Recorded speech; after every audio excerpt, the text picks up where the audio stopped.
Thank you for that introduction. I think I don't know anybody here, so maybe just a little bit about myself. I'm a lawyer by training, a barrister. Middle Temple, I have a master's from Warwick. About 30% of my work in Malaysia is on public interest litigation. So I do a lot of court cases on equality and non-discrimination.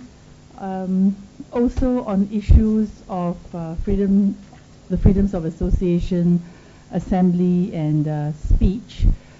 Even though I'm here representing APC, APC actually has a specific thing I think that they want me to also talk about.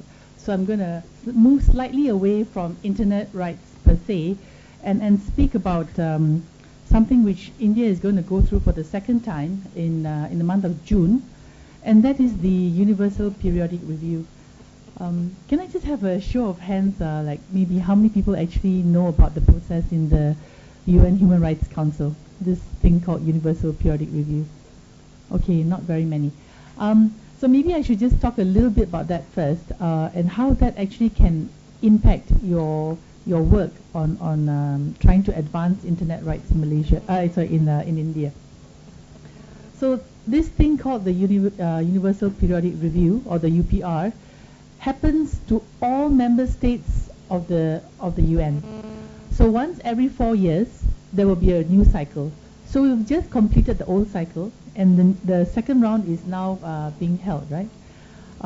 The Human Rights Council now takes the place of the old Human Rights Commission.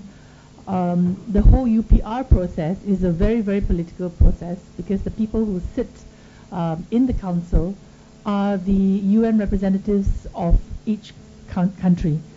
So if you want to get elected into the council itself, each country will have to make voluntary pledges and commitments. So I'll come back to this later on and see why is it so important that we have to hold our countries accountable when they say, I pledge to do this, I commit to do that. And we'll see what is said and what is done, and you can see the huge gap for Malaysia at least. So India coming up for review in June means that your country's reports would have already been in. So the wonderful thing about this whole internet availability is that you can actually click onto the Office of the Human Rights Commission, or the OHCHR, and you can see many reports there. Now the UPR process is extremely useful because it is very, very different from the other treaty body processes in the UN. So say for example, if India has signed on to CEDAW, CRC, CRPD, you also have to make reports to your committee. But in those processes, the review is only between the state party and the committee itself. But in the UPR process, what is extremely unusual is that it is essentially a tripartite kind of discussion going on. There is the state under review, which must put in its report, I think generally about 20 pages. Then the UN itself will compile a report on all the treaty body reports that a country has signed on to and is obliged to report. So say for example, in Malaysia, I'm very embarrassed to say, we've only ratified 3 of the main human rights treaties, the CRC, CEDAW, and CRPD. So back to this UPR process, what will happen then is the OHCHR will compile reports for each state under review, and they will churn out a 10-pager. Now the third one, which is where we all come in, is the stakeholders report, and that is really very unusual because it is a formal part of the process. So what happens is the people and the NGOs within the state under the review can send in their own reports. So it's kind of like a shadow report, but it is official versus the treaty body process, which is unofficial. So if you have a national human rights institution, like in Malaysia we have SUHAKAM, and you have the A status, they will actually be allowed to put in their own reports now. And NGOs can also put in their reports. So if you're an individual, you can put in a certain number of words. If you're a coalition of NGOs, you can put almost like double. So those then will be compiled by the OHCHR, and they will churn out another 10-pager. So there's a lot of strategy involved in terms of how many individual reports, coalition reports should go in, because at the end of the day, there's this one person who's sitting in the Geneva office, will not have a clue about what's happening in your country, in our countries, and that person is forced to come up with a 10-pager. So part of the reason why APC sent me here is because I think the Malaysian experience has been viewed as a good experience. So I'll now go through briefly how we went through our UPR process. So we found out actually we had a very short time within which we realized we had to put in a report. So it takes about maybe, you have to file in your NGO report maybe 6 to 9 months before the review process itself. So the ideal situation would be perhaps 1 or 2 main NGO reports. And then what happens is that in that very short, it used to be 10 pages, but now they use words. So say, for example, if it's a 10-pager, it's important to have an overview of what's happening in the country. And then other smaller organizations can then put in their individual reports. And what is really good is if you can cross-reference each other. So I was the co-organizer for the main Malaysia report, which is the coalition is called Comengo. So we have 56 organizations. I know it's really tiny in India, but in Malaysia that's like a huge number. So what we did was we had like a very broad sweep, but within the Comengo report itself, we footnoted specific reports. So for example, we had the migrant groups. So when it comes to non-citizen rights, we would say, see Comengo report page, whatever it is. It comes to specific rights on the law and law review, law reform. We say, look at the BARS report.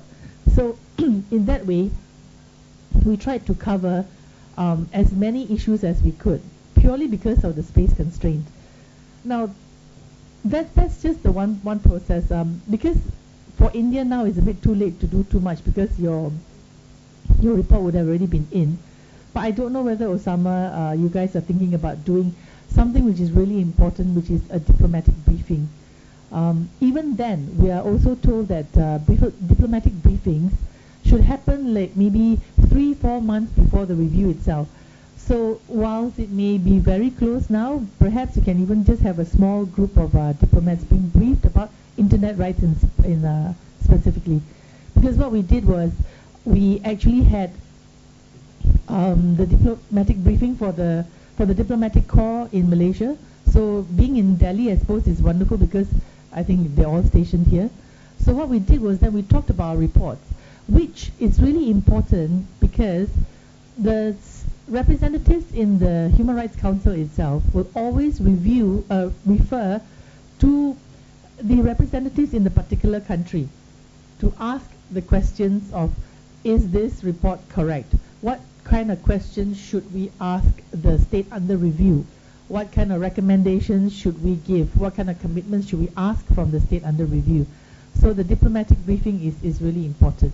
Of course, you can also go to the council itself and do some lobbying there before the review itself.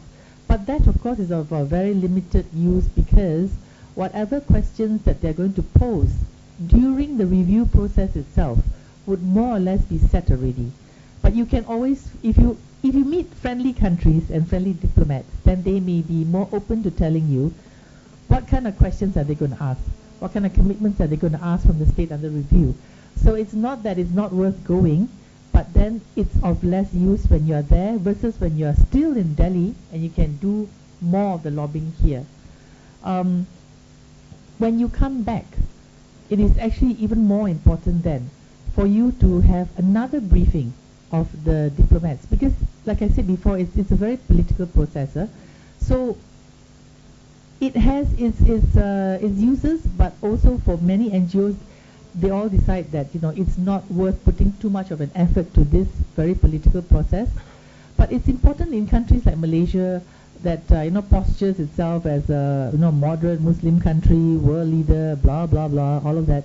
So if you feel that India is posturing itself in some particular areas, and especially if you're looking at internet rights, if you're looking at India as this producer of great technology, advances, whatever it is, that could be a place in which you may want to actually do more advocacy work. So when we came back, what we did then was a second diplomats briefing. We also, more importantly, did a briefing for the members of parliament. So because these are your lawmakers. So if you are looking at any kind of legislative reform, policy reform, this is where you have to start. One thing which we will do in our next session is actually not just the parliament, there's also your state assemblies, your local councils, because state assembly also makes state laws. Your local council make your bylaws. So a lot of all these things we did not actually turn our eyes and gazes to, but now we are looking at things like that. So the other things that we look at when we look at the UPR process, because everything is written, what we found that it was really important and we used was actually in our court cases. Under this broad arch, like which we call legitimate expectations. So if a country either ratifies some kind of convention or makes voluntary pledges and commitments, we as citizens of that state have a right to hold our states accountable to actually fulfill whatever they have said in all these faraway places, the Human Rights Council and all that. So for example, when the Attorney General of Malaysia went and told the Human Rights Council that cross-dressing is not an offence, and which of course all of us who were there were laughing, because the number of transvestites who are actually prosecuted daily in our Malaysian courts for cross-dressing is quite a fair number. So of course when we came back, then we spread the news within the LGBTIQ community to say, hey, you know what, this is what our AG has said, so let us now look at litigation from that kind of angle. Let's use some of the things that they said, and we actually have used the voluntary pledges and commitments in some of our cases. For example, in the book banning case, we actually talked about what they have pledged to actually give freedom of information and all the rest of the wonderful sounding things. But in reality, when you actually come to wanting to ask it from the government, you have to ask it not just from, when we talk about the state, we tend to think about the legislature, but it's also the executive. And for us lawyers, the more important one is the judiciary. So the judges also have a role to play when it comes to enforcing the pledges and commitments that the executive has made to the Human Rights Council. So, I mean, these are some of the points that I just wanted to bring up. I see I'm also on another panel later on. So maybe the more specific things, I'll talk about that later. But this is just like a very kind of broad brush of the UPR process and why it's really so key for people who are involved in internet rights to engage in the UPR process. Thank you.